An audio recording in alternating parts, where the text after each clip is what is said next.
సమాచార్ టీవీకి సబ్స్క్రైబ్ చేయండి, పక్కనే ఉన్న బెల్ బటన్ నొక్కండి. Thank you.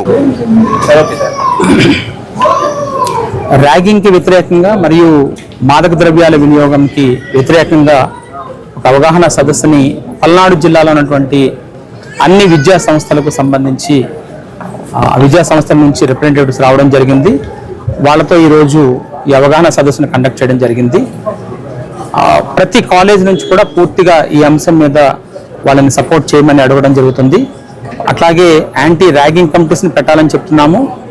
అలాగే ఈ మాదక ద్రవ్య వినియోగం ఎక్కడైనా జరిగినా వాటిని గమనించడానికి కూడా సేమ్ యాంటీ ర్యాగింగ్ కమిటీస్ ఎలాగ ఉన్నాయో అలాగే యాంటీ డ్రగ్స్ సంబంధించి కూడా ఒక కమిటీని ఫామ్ చేయమని చెప్పడం జరిగింది.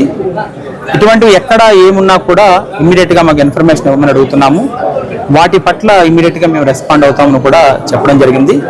వాళ్ళని కూడా వాళ్ళ తాలూకు విద్యా సంస్థల్లో అట్లీస్ట్ వారానికి ఒక్కసారైనా కూడా విద్యార్థులు అందరితో కూడా ఇంటరాక్ట్ అయ్యి చేయమని చెప్తున్నాము.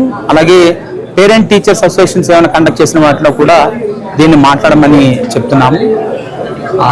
దీనికి అడిషనల్గా ఒకటి ఏంటంటే పల్నాడు జిల్లాలో పౌరులందరికీ కూడా మీకు ఎక్కడ ఎటువంటి డిస్టర్బెన్స్ వచ్చినా కూడా ఇమ్మీడియట్గా మాకు తెలియజేయండి.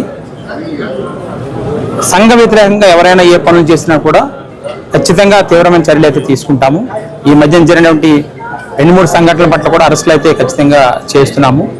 అది కూడా శాంతి భద్రతల విషయంలో మాత్రం ఖచ్చితంగా పోలీసు ఎటువంటి వెనుకడుగు ఉండదని కూడా ఇంకొకసారి తెలియజేస్తున్నాం. Thank you. సమాచార్ టీవీకి సబ్స్క్రైబ్ చేయండి, పక్కనే ఉన్న బెల్ బటన్ నొక్కండి.